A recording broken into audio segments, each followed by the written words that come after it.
my name is Andy and welcome back to my channel.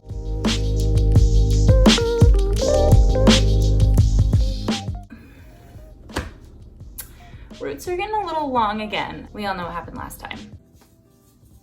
Okay, so as I have mentioned, I'm running out of ideas. Today we're gonna be doing a bookshelf tour slash just talking about books that I have. I asked my best friend, Frances, who suggested it, and I was like, so you just want me to drag myself on the internet, which I guess is what we're gonna be doing. So, also I hear the humming. I don't know if you hear it. This is my bookshelf. We can go through it, so why don't we? Let me pan you down. Should we start with this? So this is a wall chart of human anatomy, and we bought it, the dog has chewed it, and then didn't do anything with it, but it's literally like the biggest thing you've ever seen in your life. I don't even think about the fact that we have it. So I guess that we could just talk about how this is low-key a David Sedaris collection. God, it's so dusty. Oh my gosh, I don't know why I'm so dramatic. Yeah, okay. So these are all my David Sedaris books.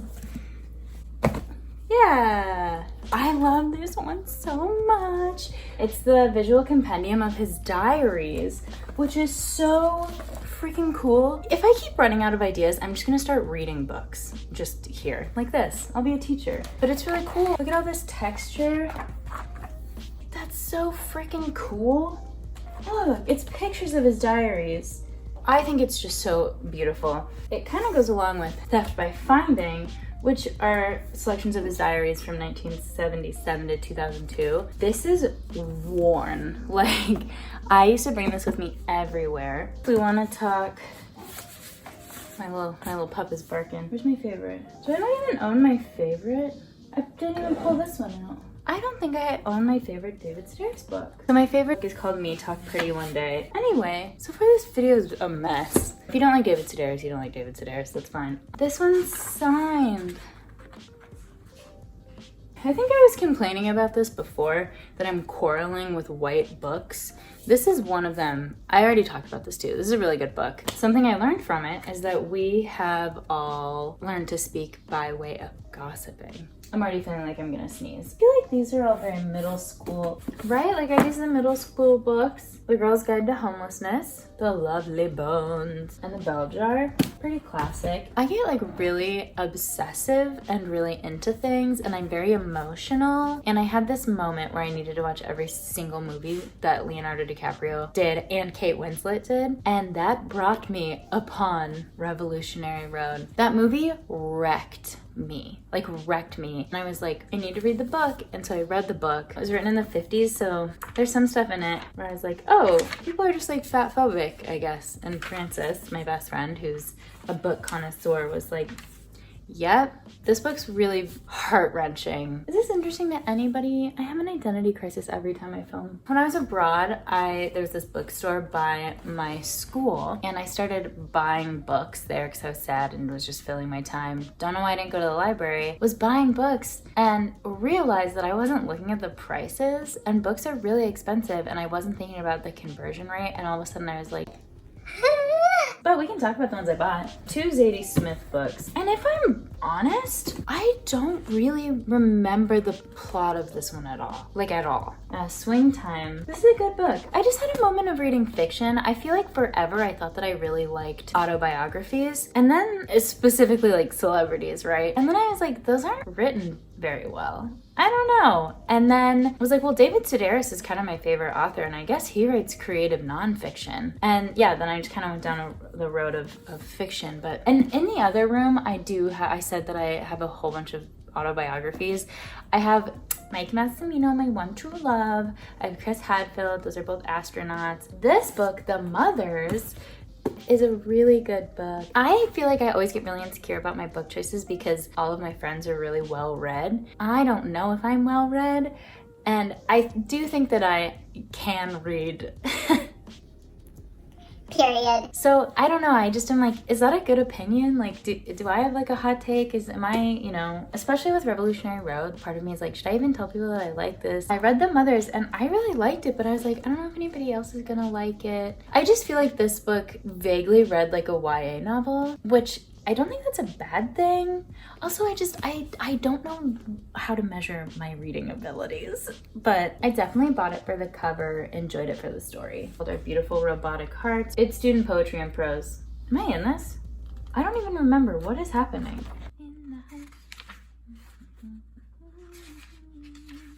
I don't believe it. Oh, I'm not in this. Yeah, I mean, of course, I have Milk and Honey, like, of course I do. And then I also have The Sun and Her Flowers, which I didn't read, which I don't know why, because it'll take like one day. Also, don't shit on Milk and Honey. Can we just say that?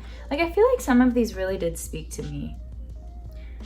I mean, I can't find any right now, but see, this is my favorite, like, all-time favorite love thing, and it's just, to be soft is to be powerful. I love that. Anyway, don't shit on this book. That being said, I did not read this book. Two more.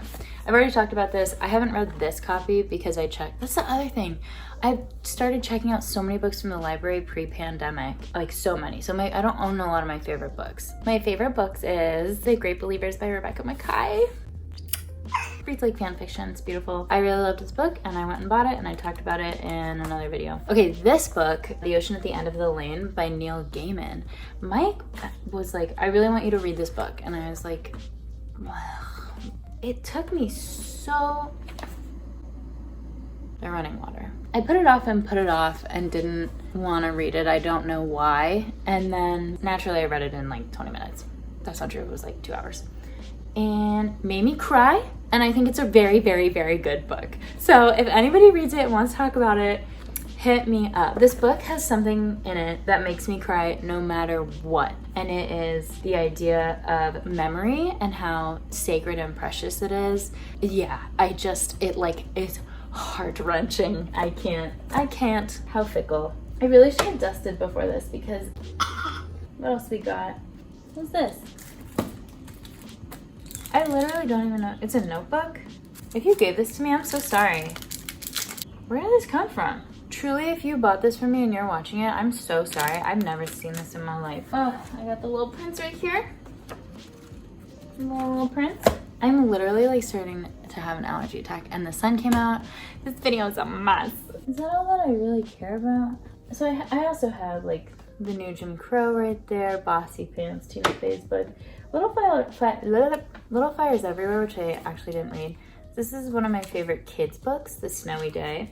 And my mom got it for me. Got some zines, got a book I really wanted because of the cover and then realized it wasn't what I thought it was at all. This book, not at all what I thought it would be. And I made it 12 pages in, so maybe that's why. Yeah, we can do one more thing. So these are my journals. Every single time I film a video, I'm like, this video's a mess. But it is! These are my journals that I've kept over the years. So this is since high school. It used to always be like these guys, these little guys. And then I started mixing it up. I don't know what got on these because it's on both of them. I don't know, it feels like a big thing that I have these. The pink one, I literally have my prom 2014. I have a New York Public Library card in here. There's also like a dead bug, which I feel like is not supposed to be there. Oh, this is one of my favorites. That would mean that I was in college. Oh, I was like, whose handwriting is this? This isn't high school handwriting. This is my best friend Francis's handwriting. List of good things, The Monster Mash. Gilmore Girls will always be there for you. If you ever catch me watching Gilmore Girls, call the police. That part in Life on Mars where Bowie goes, oh man, Velvet exists and we can put it on our bodies. 2014, hello. Your layering game is too strong. I'm very good at layering. Habit Stay High by Toblo. Huge weird secret is that is my most played song ever. And I don't really know how it happened. I feel like I blacked out and all of a sudden it happened. Not drinking Skull vodka. Space in general. It exists. Yay. That's so cute, Francis. So much of this is from Francis. Rules to live by. If Sundays are even too sad and foggy to get out of bed, do the dishes, wash the sheets, and open a window. I'm not living by these rules. This is so weird. Yesterday was the first snowfall in Wisconsin. November 16th, 2014. It was so pretty. All of the houses opened their windows. It's so weird. Literally 2014. So I've been following Colleen Ballinger on the internet for a long time, and she reads her diaries. And I was like, wow, I would never do that. And look at me now. This one was fun with a little alligator. Here come the tears, but like always I let them go. It's Tallest Man on Earth song. What we got? Still November 2014. Oh, I miss Daniel so much. Oh, that's my cousin. That's cute. I don't know why I even wrote that, but I do miss him all the time. Oh, I drew my aunt's house. I don't know why. I never read these, and now I'm doing it on film. Okay, so something about me, I do these things called moon talks, which are comments just about like me talking to the moon and the moon talking back to me. But before that, this is so dramatic. I had these little like stickers that I had turned into people. Mixed signals. Why do you leave me? Because I can't do this. But I love you. I love you more. Oh, I have so many. I need to start journaling all the time again. This is well into college now. I'm literally like the most dramatic person. Goes through like stupid breakup. That's my identity. I just had so much fun making these. Oof. These are so bad. Oh, I wrote my strengths. I can cheer people up. I can make people laugh. When I'm motivated, I'm motivated. Have a lot of love to give. I give a lot. Remembering names. Surprises, organizing, staying in bed, picking up on social cues. And then I have a quote from Rent. Anyway, this is like so weird. This is 32 minutes. Then we started moving on to here. And this is probably where it starts getting a little weird because I had more structure with, look at that. It's a lot of writing. Hold on. This is out of order. So this was my next journal after this one. So I was like, we gotta move up in the world. 2017 said I made it to Denmark. I'm here. This one is so, the humming's back, so thick, man. This is a whole zine. Oh, there's my mom. Oh, this is my friend Tyler. Cute. Oh, Francis. Okay, and then came this one, which I took to Denmark with me. And this is the one that's like pretty sad. This one lasted from 2017 to 2020. Literally was just like writing so much. Just nobody pause. Oh, this is a really pretty page. And then I finally finished this. She's finally complete. January 2nd, 2020, 3:45 p.m. I feel better. And then I have another one that I'm working on. Anyway, I need to stop. This is ridiculous. I can't believe I started reading my diaries. Also, I've made a complete mess. Thanks for watching. Like, comment, and subscribe. Goodbye.